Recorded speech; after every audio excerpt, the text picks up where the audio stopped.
ಈ ಸಮಯದಲ್ಲಿ ಮತ್ತೆ ನಿಮ್ಮ ಗಮನವನ್ನು ಈ ದೇವದರ್ಶನ ಗುಡಾರ ಎಂಬ ಈ ವಿಷಯಕ್ಕೆ ನಿಮ್ಮ ಗಮನವನ್ನು ಸೆಳೆಯುತ್ತೇನೆ.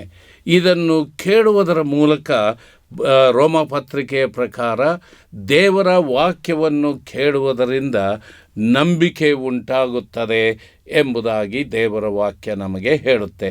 ಆದ್ದರಿಂದ ನೀವು ಈ ವಾಕ್ಯದ ಸತ್ಯಗಳನ್ನು ಕೇಳಿಸಿಕೊಂಡು ಅದರಂತೆ ನಡೆದು ದೇವರ ಆಶೀರ್ವಾದಕ್ಕೆ ಪಾತ್ರರು ಆಗ್ತೀರಿ ಅಂತ ಹೇಳಿ ನನ್ನ ನಂಬಿಕೆ.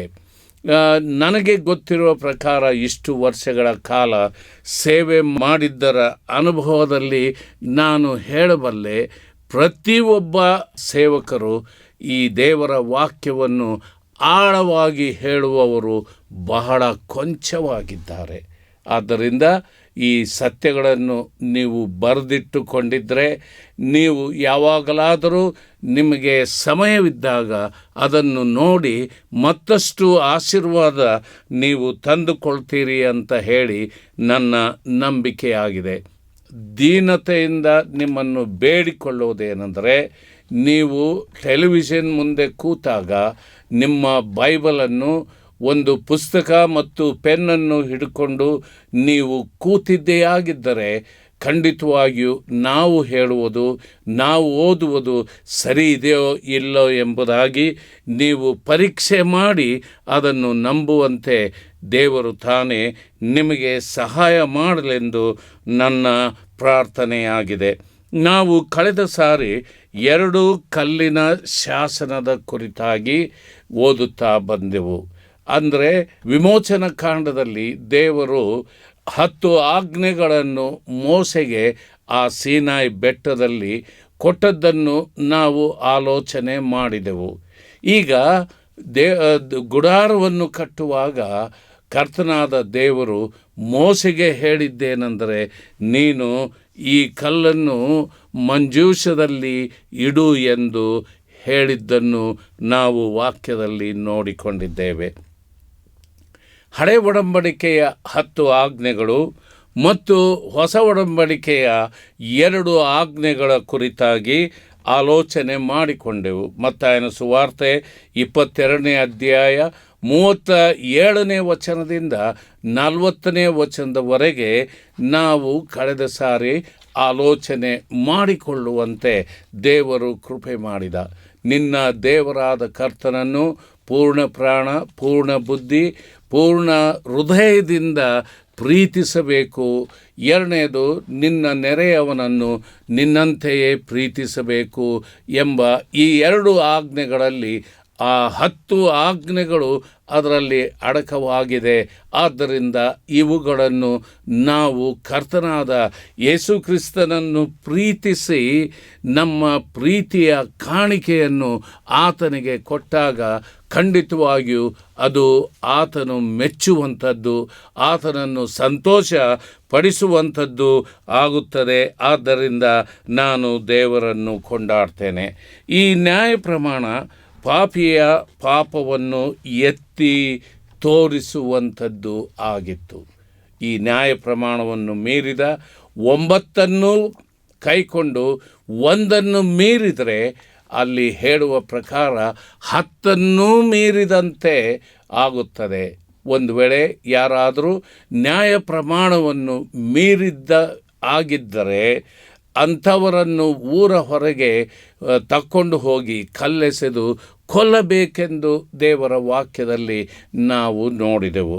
ಈ ನ್ಯಾಯ ಪ್ರಮಾಣವನ್ನು ಕೊಟ್ಟಾಗ ದೇವರು ತನ್ನ ಜನರು ಇದರಂತೆ ನಡೆಯುತ್ತಾರೋ ಇಲ್ಲವೋ ಎಂದು ಬಹಳ ರೀತಿಯಲ್ಲಿ ಅವರನ್ನು ಪರೀಕ್ಷೆ ಮಾಡಿದ್ದನ್ನು ನಾವು ದೇವರ ವಾಕ್ಯದಲ್ಲಿ ನೋಡಬಹುದು.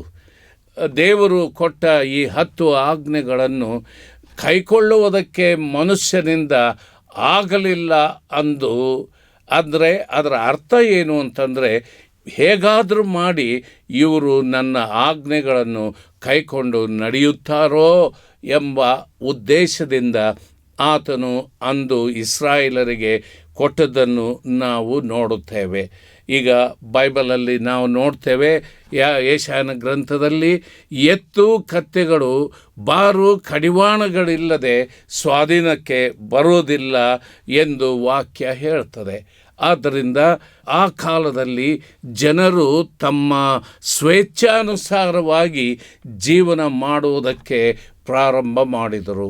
ಅವರ ಕಣ್ಣೆದುರಿಗೆ ದೇವರ ಭಯವೇ ಇಲ್ಲದಂಥ ಪರಿಸ್ಥಿತಿಯಲ್ಲಿ ಅವರು ಜೀವನ ಮಾಡ್ತಾ ಇದ್ದದ್ದರಿಂದ ನಾವು ಆದಿಕಾಂಡ 6-7 ಅಧ್ಯಾಯಗಳನ್ನು ಓದುವಾಗ ದೇವರು ಆಕಾಶದಿಂದ ಮನುಷ್ಯನ ಕಡೆಗೆ ನೋಡಿದಾಗ ಅವರ ಹೃದಯವು ಮೊದಲಿನಿಂದಲೂ ಪಾಪಮಯವಾದದ್ದರಿಂದ, ಅವರ ಪಾಪವು ದೇವರ ಕಡೆಗೆ ಏರಿ ಬಂದದ್ದರಿಂದ, ಅವರ ಪಾಪದ ನಿಮಿತ್ತ ಅಂದು ಅಲ್ಲಿ ಜೀವದಿಂದಿರುವ ಮನುಷ್ಯ, ಪಶು, ಪಕ್ಷಿ ಇವೆಲ್ಲವುಗಳನ್ನು ಆತನು ಜಲಪ್ರಳಯ ಮೂಲಕ ನಾಶ ಮಾಡಿದ್ದನ್ನು ನಾವು ವಾಕ್ಯದಲ್ಲಿ ನೋಡ್ತೇವೆ.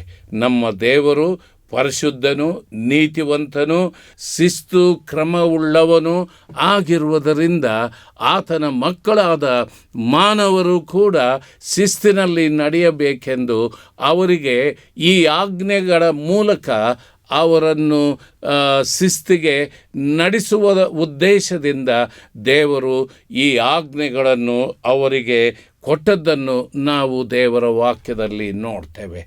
ಎತ್ತು ಕತ್ತೆಗಳು ಬಾರು ಕಡಿವಾಣ ಇಲ್ಲದೆ, ಇದನ್ನು ಕರ್ತನಾದ ದೇವರು ಬಹಳ ಮಟ್ಟಿಗೆ ಅವರು ಮುಂದೆ ನೋಹನ ಕಾಲದಲ್ಲಿ ಜನರು ಪಾಪ ಮಾಡಿದಂತೆ ಇನ್ನು ಮುಂದೆಯೂ ಮಾಡಬಾರದು ಎಂಬ ಉದ್ದೇಶದಿಂದ ದೇವರು ಅವರಿಗೆ ಈ ಆಜ್ಞೆಗಳನ್ನು ಕೊಟ್ಟದ್ದನ್ನು ನಾವು ದೇವರ ವಾಕ್ಯದಲ್ಲಿ ನೋಡ್ತೇವೆ. ನನ್ನ ಪ್ರಿಯ ದೇವರ ಮಕ್ಕಳೇ, ನಮಗೆ ಶಿಸ್ತನ್ನು ಪರಿಪಾಲನೆ ಮಾಡುವುದಕ್ಕಾಗಿ ಕೆಲವು ಕಟ್ಟುನಿಟ್ಟುಗಳು ನಮಗೆ ಅವಶ್ಯವಾಗಿ ಬೇಕಾಗಿದೆ. ಈ ಕಾರಣದಿಂದ ನಾವು ದೇವರ ವಾಕ್ಯವನ್ನು ಕೈಕೊಂಡು ನಡೆದು ಅದರಲ್ಲಿ ಆತನನ್ನು ಘನಪಡಿಸುವಂಥದ್ದು ನಮ್ಮ ಪ್ರತಿಯೊಬ್ಬೊಬ್ಬರ ಕರ್ತವ್ಯವಾಗಿದೆ. ನೀನು ರಕ್ಷಣೆ ಹೊಂದಿದ್ದರೆ, ದೇವರ ಮಗು ಆಗಿದ್ದರೆ ಇದನ್ನು ನಾವು ಪರಿಪಾಲನೆ ಮಾಡತಕ್ಕದ್ದು. ಈಗ ನಾವು ನ್ಯಾಯ ಪ್ರಮಾಣ ಅಥವಾ 10 ಆಜ್ಞೆ ವಿಷಯದಲ್ಲಿ ಆಲೋಚನೆ ಮಾಡುವುದಾಗಿದ್ದರೆ, ಈ ನ್ಯಾಯ ಪ್ರಮಾಣವು ಕೈಕೊಂಡವನನ್ನು ನೀತಿವಂತನೆಂದು ಎಣಿಸುತ್ತಾ ಇತ್ತು. ಅದನ್ನು ಕೈಕೊಂಡು ನಡೆಯದೇ ಇರುವಂಥ ಮನುಷ್ಯನಿಗೆ ಅವನು ಅನೀತಿವಂತನು, ಸತ್ತ ಮೇಲೆ ಶಾಶ್ವತವಾದ ನರಕಕ್ಕೆ ಪಾತ್ರನು ಆಗುತ್ತಾನೆ ಎಂಬುದಾಗಿ ದೇವರ ವಾಕ್ಯ ಹೇಳ್ತದೆ. ಇಲ್ಲಿ ನಾವು ನೋಡುವಾಗ ಈ ನ್ಯಾಯ ಪ್ರಮಾಣವು ಪಾಪಿಯ ಪಾಪವನ್ನು ಎತ್ತಿ ತೋರಿಸ್ತಾ ಇತ್ತು. ಅವನು ಪಾಪಿ ಎಂದು ಹೇಳಿ ಖಂಡನೆ ಮಾಡುವಂಥದ್ದು ಆಗಿತ್ತು.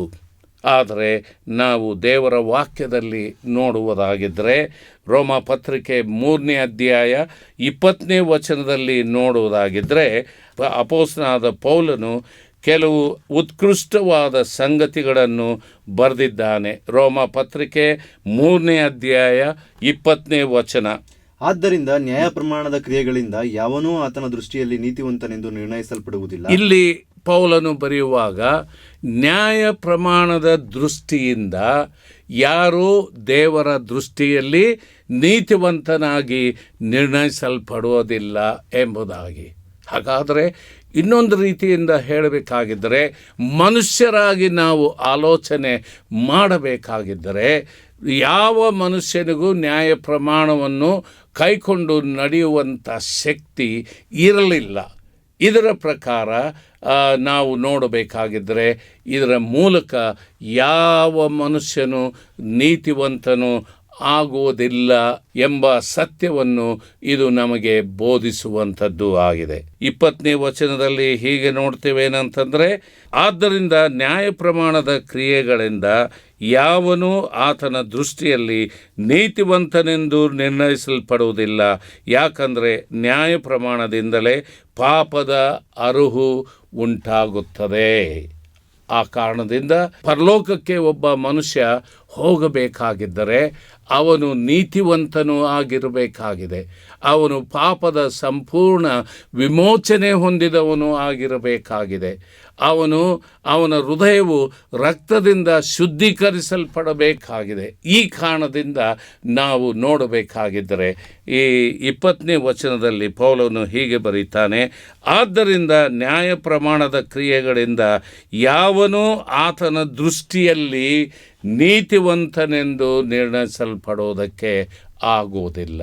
ಹಾಗಾದರೆ ಇದೇ ರೋಮಪತ್ರಿಕೆಯ 3ನೇ ಅಧ್ಯಾಯ 10ನೇ ವಚನದಲ್ಲಿ ನಾವು ಹೀಗೆ ನೋಡ್ತೇವಂದರೆ, ಬರೆದಿರುವ ಪ್ರಕಾರ ನೀತಿವಂತನೂ ಇಲ್ಲ, ಒಬ್ಬನಾದರೂ ಇಲ್ಲ, ತಿಳುವಳಿಕೆಯುಳ್ಳವನು ಇಲ್ಲ, ದೇವರನ್ನು ಹುಡುಕುವವನು ಇಲ್ಲ, ಎಲ್ಲರೂ ದಾರಿ ತಪ್ಪಿದವರಾಗಿ ಕೆಲಸಕ್ಕೆ ಬಾರದವರು, ಒಳ್ಳೆಯದನ್ನು ಮಾಡುವವನು ಇಲ್ಲ ಎಂಬುದಾಗಿ ದೇವರ ವಾಕ್ಯದಲ್ಲಿ ನಾವು ನೋಡ್ತೇವೆ. ಈಗ 10ನೇ ವಚನದಲ್ಲಿ ಬರೆದಿರುವ ಪ್ರಕಾರ ನೀತಿವಂತನು ಇಲ್ಲ, ಒಬ್ಬನಾದರೂ ಇಲ್ಲ ಎಂಬುದಾಗಿ. ದೇವರನ್ನು ಹುಡುಕುವವನು ಬಹಳ ಅಪರೂಪದ ಸಂಗತಿಯಾಗಿದೆ. ಕಾರಣವೇನೆಂದರೆ ಅವರು ದೇವರನ್ನು ಬಿಟ್ಟು ಸೃಷ್ಟಿಯ ವಸ್ತುಗಳನ್ನು ಅವುಗಳಲ್ಲಿ ನಂಬಿಕೆ ಇಟ್ಟದ್ದರಿಂದ ಅವರಿಗೆ ನಿಜವಾದ ದೇವರ ಪ್ರೀತಿ, ದೇವರ ಕರುಣೆ, ದೇವರ ರಕ್ಷಣೆಯ ಮಾರ್ಗ ಅವರಿಗೆ ದೊರೆಯದೆ ಹೋಗಿದೆ ಎಂಬುದಾಗಿ ನಾವು ಹೇಳಿದರೆ ಅದು ಖಂಡಿತವಾಗಿಯೂ ತಪ್ಪಾಗಲಾರದು. ಆದ್ದರಿಂದ ಬರೆದಿರುವ ಪ್ರಕಾರ ಅಂತಂದರೆ ಬೈಬಲಲ್ಲಿ ಬರಹಗಳಲ್ಲಿ ಆಗಲೇ ಬರೆದಿದೆ ಏನು ಅಂತಂದರೆ, ದೇವರನ್ನು ಹುಡುಕುವವನು ಒಬ್ಬನಾದರೂ ಇಲ್ಲ ಎಂಬುದಾಗಿ.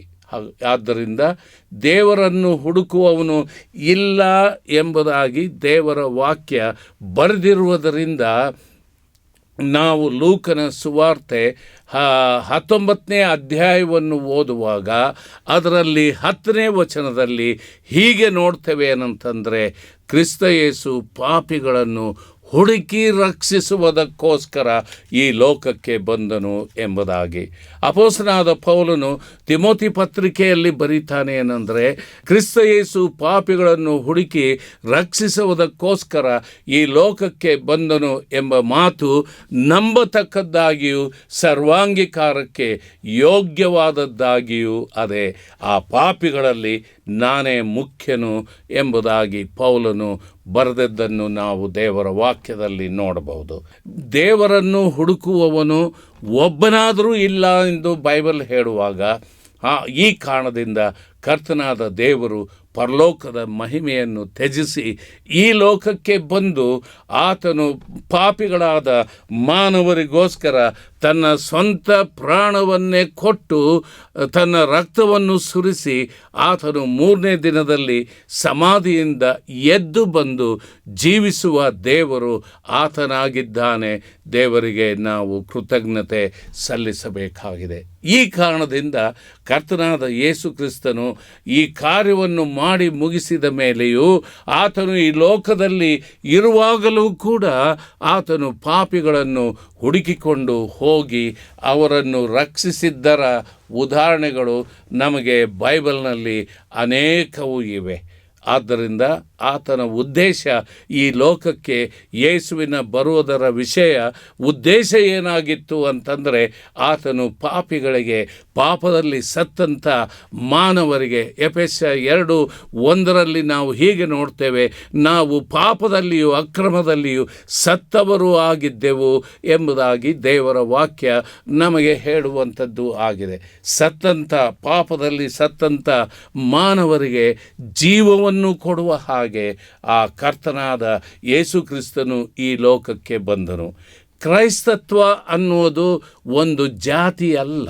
ಇದು ಯೇಸುವನ್ನು, ನೀತಿಯನ್ನು, ಸತ್ಯವನ್ನು ಹಿಂಬಾಲಿಸುವವರು ಆಗಿದ್ದರಿಂದ, ಕ್ರಿಸ್ತನನ್ನು ನಾವು ಅನುಸರಿಸುವವರು ಆಗಿದ್ದರಿಂದ ಅಂತ್ಯೋಕ್ಯದಲ್ಲಿ ಜನರು ಶಿಷ್ಯರನ್ನು ಕ್ರೈಸ್ತರೆಂದು ಕರೆದರು. ಆದರೆ ಇದು ಒಂದು ಜಾತಿಯಲ್ಲ, ಇದು ಒಂದು ನೀತಿಯ ಮಾರ್ಗ ಆಗಿದೆ. ಆದ್ದರಿಂದ ನನ್ನ ಪ್ರಿಯ ಸ್ನೇಹಿತರೆ, ಈ ನೀತಿಯ ಮಾರ್ಗವನ್ನು ನಂಬಿ ಅನುಸರಿಸಿದ್ದೇ ಆಗಿದ್ದರೆ ನಿಮ್ಮ ಜೀವನದಲ್ಲಿ ಪಾಪ ಪರಿಹಾರ, ನಿತ್ಯ ಜೀವ, ಶಾಂತಿ, ಸಮಾಧಾನ, ಸಂತೋಷ, ತೃಪ್ತಿ ಈ ಮುಂತಾದವುಗಳನ್ನು ಆ ಯೇಸು ನಿಮಗೆ ಉಚಿತವಾಗಿ ಕೊಡುವಂಥವನು ಆಗಿದ್ದಾನೆ. ಆದ್ದರಿಂದ ನೀವು ಕನ್ವರ್ಟ್ ಆಗಿರಿ ಅಂತ ನಾವು ಎಂದೂ ಹೇಳುವುದಿಲ್ಲ. ಆದರೆ ಒಂದು ರೀತಿಯಿಂದ ಪಾಪದ ಜಾತಿಯಿಂದ ಪಾಪ ಮಾಡುವುದರಿಂದ ಯೇಸುವನ್ನು ಅಂಗೀಕಾರ ಮಾಡಿಕೊಂಡ ಮೇಲೆ ಆ ಪಾಪದ ಕುಡಿಕತನ, ದುಂದೌತನ, ಜಗಳ, ಹೊಟ್ಟೆಗಿಚ್ಚು, ಕಕ್ಷಭೇದ, ಭಿನ್ನಮತ ಇವೆಲ್ಲವುಗಳಿಂದ ದೇವರು ಬಿಡುಗಡೆಯನ್ನು ಕೊಟ್ಟು ಬೈಬಲ್ ಹೇಳುತ್ತೆ, ಯಾವನಾದರೂ ಕ್ರಿಸ್ತನಲ್ಲಿದ್ದರೆ ಅವನು ನೂತನ ಸೃಷ್ಟಿ, ಈಗೋ ಪೂರ್ವ ಸ್ಥಿತಿಯು ಹೊರಟು ಹೋಗಿ ಎಲ್ಲವೂ ನೂತನ ಆಯಿತು ಎಂಬುದಾಗಿ ದೇವರ ವಾಕ್ಯ ನಮಗೆ ಹೇಳುತ್ತದೆ. ಈ ನ್ಯಾಯ ಪ್ರಮಾಣವನ್ನು ಕೈಕೊಂಡು ನಡೆಯುವುದರಿಂದ ಯಾರೂ ಕೂಡ ನೀತಿವಂತರು ಆಗುವುದಿಲ್ಲ ಎಂದು ದೇವರ ವಾಕ್ಯದಲ್ಲಿ ನಾವು ನೋಡ್ತೇವೆ. ಈ ರೋಮ 3:10 ನೋಡಿಕೊಂಡ ಹಾಗೆ ಬರೆದಿರುವ ಪ್ರಕಾರ ನೀತಿವಂತನು ಇಲ್ಲ, ಒಬ್ಬನಾದರೂ ಇಲ್ಲ. ಯೋಬ ತನ್ನ ಗ್ರಂಥದಲ್ಲಿ ಬರೀತಾನೆ ಏನಂತಂದರೆ, ಸ್ತ್ರೀ ಗರ್ಭದಲ್ಲಿ ಹುಟ್ಟಿದವನು ನೀತಿವಂತನಾಗಿರಬಲ್ಲನೇ? ಹಾಗಾದರೆ ಈ ಪ್ರಶ್ನೆಗೆ ಉತ್ತರ ಈ ವಚನ ರೋಮ 3:10 ಉತ್ತರ ಕೊಡುತ್ತೇನೆಂದರೆ, ನೀತಿವಂತನು ಇಲ್ಲ, ದೇವರನ್ನು ಹುಡುಕುವವನು, ತಿಳುವಳಿಕೆಯುಳ್ಳವನು ಇಲ್ಲ ಎಂಬುದಾಗಿ ದೇವರ ವಾಕ್ಯ ನಮಗೆ ಸ್ಪಷ್ಟವಾಗಿ ಹೇಳುತ್ತದೆ. ಈ ಕಾರಣದಿಂದ ಈ ಓದಿದಂಥ ಈ ಭಾಗದ ಮೂಲಕ ನಾವು ಸ್ಪಷ್ಟವಾಗಿ ಹೇಳಬಹುದಾಗಿದೆ ಏನು ಅಂತಂದರೆ, ಸ್ತ್ರೀ ಗರ್ಭದಲ್ಲಿ ಹುಟ್ಟಿದ ಎಲ್ಲ ಮನುಷ್ಯನು ಅನೀತಿವಂತನು, ಪಾಪಿಯಾಗಿ ಜನ್ಮಿಸಿದ್ದಾನೆ. ನಮ್ಮ ಕನ್ನಡದಲ್ಲಿ ಒಂದು ಮಾತು ಇದೆ, ಮನುಷ್ಯನನ್ನು ಜನ್ಮ ಪಾಪ ಮತ್ತು ಕರ್ಮ ಪಾಪ ಎಂಬುದು ಅವನನ್ನು ಮುತ್ತಿಕೊಂಡು ಬಿಟ್ಟಿದ್ದರಿಂದ, ಜನ್ಮದಿಂದಲೇ ಅವನು ಪಾಪಿಯಾಗಿ ಜನಿಸಿದ್ದರಿಂದ ಅವನು ಪಾಪಿಯಾಗಿದ್ದಾನೆ. ಆದ್ದರಿಂದ ಅವನಿಗೆ, ಪಾಪದಲ್ಲಿರುವವರಿಗೆ ನೀತಿ ಎಂದಿಗೂ ದೊರೆಯುವುದಿಲ್ಲ. ಯೆಶಾಯ 64:6 ನಾವು ಹೀಗೆ ನೋಡ್ತೇವೆ ಏನಂತಂದರೆ, ನಮ್ಮ ನೀತಿ ಕಾರ್ಯಗಳು ದೇವರ ದೃಷ್ಟಿಯಲ್ಲಿ ಹೊಲೆ ಬಟ್ಟೆಯಂತೆ, ಹೊಲಸಾದ ಬಟ್ಟೆಯಂತೆ ಇದೆ ಎಂಬುದಾಗಿ ದೇವರ ವಾಕ್ಯ ನಮಗೆ ಬಹು ಸ್ಪಷ್ಟವಾಗಿ ಹೇಳುವಂಥದ್ದು ಆಗಿದೆ. ಆದ್ದರಿಂದ ನನ್ನ ಪ್ರಿಯ ಸ್ನೇಹಿತರೆ, ನಾವು ಎಂಥ ಒಳ್ಳೆಯ ಕಾರ್ಯಗಳನ್ನು ಮಾಡಿದ್ದಾಗಲೂ, ದಾನ ಧರ್ಮ ಪುಣ್ಯದ ಕಾರ್ಯಗಳನ್ನು ನಾವು ಮಾಡಿದರೂ, ಬಡವರಿಗೆ ಅನ್ನ ಹಾಕಿದರೇನು, ಇವೆಲ್ಲವುಗಳಿಂದ ನಮಗೆ ಒಳ್ಳೆಯದು ಅಥವಾ ನೀತಿವಂತರು ನಾವು ಆಗುವುದಕ್ಕೆ ನಮ್ಮಿಂದ ಖಂಡಿತವಾಗಿಯೂ ಸಾಧ್ಯವೇ ಇಲ್ಲ. ನನ್ನ ಪ್ರಿಯ ಸ್ನೇಹಿತರೆ, ಈ ಹೊತ್ತು ನಿಮ್ಮ ಜೀವಿತವನ್ನು ಪರೀಕ್ಷೆ ಮಾಡಿಕೊಳ್ಳಬೇಕಾಗಿದೆ. ಎಂದಾದರೂ ಈ ಜೀವಸ್ವರೂಪನಾದ ದೇವರ ಬಳಿಗೆ ಬಂದದ್ದು ಉಂಟೋ? ಆತನನ್ನು ಬೇಡಿಕೊಂಡದ್ದು ಉಂಟೋ? ನಿನ್ನ ಪಾಪಗಳನ್ನು ಪರಿಹಾರ ಮಾಡುವಂತೆ, ನಿನ್ನನ್ನು ನಿರ್ದೋಷಿ ನೀತಿವಂತನನ್ನಾಗಿ ಮಾಡುವಂತೆ ಎಂದಾದರೂ ನಿನ್ನ ಪಾಪಗಳಿಗಾಗಿ ಪಶ್ಚಾತ್ತಾಪಪಟ್ಟು ಆ ಯೇಸುವನ್ನು ನಿನ್ನ ಹೃದಯದಲ್ಲಿ ಅಂಗೀಕಾರ ಮಾಡಿದ್ದರ ಅನುಭವ ನಿನಗಿದೆಯೋ? ಈ ಹೊತ್ತು ಪರೀಕ್ಷೆ ಮಾಡಿಕೊಳ್ಳಬೇಕಾಗಿದೆ. ಬೈಬಲ್ ಹೇಳುವ ಪ್ರಕಾರ ನೀತಿವಂತನು, ಒಳ್ಳೆಯವನು, ದೇವರನ್ನು ಹುಡುಕುವವನು ಒಬ್ಬನೂ ಇಲ್ಲ. ಆದರೆ ಈ ಸ್ಥಿತಿಯನ್ನು ನೋಡಿದ ದೇವರು, ಮಾನವನಂತೂ ನನ್ನನ್ನು ಹುಡುಕುವುದಿಲ್ಲ, ನಾನೇ ಭೂಲೋಕಕ್ಕೆ ಹೋಗಿ ಅವರನ್ನು ಹುಡುಕಿ ರಕ್ಷಿಸಬೇಕು ಎಂಬ ಉದ್ದೇಶದಿಂದ ನಾವು ಆಗಲೇ ನೋಡಿಕೊಂಡ ಹಾಗೆ ಲೂಕನ ಸುವಾರ್ತೆ 19ನೇ ಅಧ್ಯಾಯದಲ್ಲಿ ಒಬ್ಬ ಮನುಷ್ಯನನ್ನು ನಾವು ನೋಡ್ತೇವೆ. ಆ ಮನುಷ್ಯನು ಜಕ್ಕಾಯನು ಎಂಬುದಾಗಿ ನಾವು ಅವನ ವಿಷಯದಲ್ಲಿ ನೋಡ್ತೇವೆ. ಆದರೆ ಈ ಜಕ್ಕಾಯನು ಪಾಪಿಯಾಗಿದ್ದ, ಸುಂಕದವನು ಆಗಿದ್ದಾಗಲೂ ಕೂಡ ಯೇಸು ಎಂಥವನೆಂದು ಆತನನ್ನು ನೋಡುವ ಬಯಕೆ ಅವನ ಹೃದಯದಲ್ಲಿ ಉಂಟಾಯಿತು. ಆಗ ಅವನು ಯೇಸು ಬರುವ ದಾರಿಯಲ್ಲಿದ್ದ ಒಂದು ಆಲದ ಮರವನ್ನು ಹತ್ತಿ ಮೇಲೆ ಕೂತುಕೊಂಡ. ಆದರೆ ಕರ್ತನಾದ ಯೇಸು ಕ್ರಿಸ್ತನು ಆ ದಾರಿಯಲ್ಲಿ ಬರ್ತಾ ಇರುವಾಗ ಈ ಜಕ್ಕಾಯನು ತನ್ನ ಮನಸ್ಸಿನಲ್ಲಿ ಅಂದುಕೊಂಡಿರ್ಬೋದು, ಅಯ್ಯೋ, ನನಗೆ ಈ ಗುಂಪಿನಲ್ಲಿ ಯೇಸು ಯಾರು ಅಂತ ಹೇಳಿ ಗೊತ್ತೇ ಇಲ್ಲ, ಎಂದು ನಾನು ನೋಡಿಲ್ಲ, ಯಾರು ನನಗೆ ಪರಿಚಯ ಮಾಡಿಕೊಡ್ತಾರೆ ಅನ್ನುವ ಒಂದು ವೇಳೆ ಅವನಲ್ಲಿ ಪ್ರಶ್ನೆ ಬಂದಿರಬಹುದು. ಆದರೆ ಅವನ ಪ್ರಶ್ನೆಗೆ ಕರ್ತನಾದ ಯೇಸು ಕ್ರಿಸ್ತನು ಸರ್ವಜ್ಞಾನಿಯಾಗಿರುವುದರಿಂದ ಯಾರ ವಿಷಯದಲ್ಲೂ ಆತನಿಗೆ ಯಾವ ಸಂಗತಿಯನ್ನು ಹೇಳುವಷ್ಟು ಆತನು ಇಲ್ಲವೇ ಇಲ್ಲ. ಎಲ್ಲರೂ ಆತನಿಗೆ ಗೊತ್ತಿದೆ. ಈ ಸಮಯದಲ್ಲಿ ನಾನು ಈ ವಿಷಯವನ್ನು ಮತ್ತೆ ಆಲೋಚನೆಗೆ ತಂದುಕೊಳ್ಳೋಣ. ಈಗ ಸಮಯವಾಗಿರುವುದರಿಂದ ನಾನು ಇಷ್ಟಕ್ಕೆ ನಿಲ್ಲಿಸಲು ಇಷ್ಟಪಡ್ತೇನೆ. ನನ್ನ ಪ್ರಿಯ ಸ್ನೇಹಿತರೆ, ಆ ಯೇಸು ಈ ಟೆಲಿವಿಷನ್ ಮೂಲಕ ನಿನ್ನನ್ನು ಹುಡುಕಿಕೊಂಡು ಬಂದಿದ್ದಾನೆ.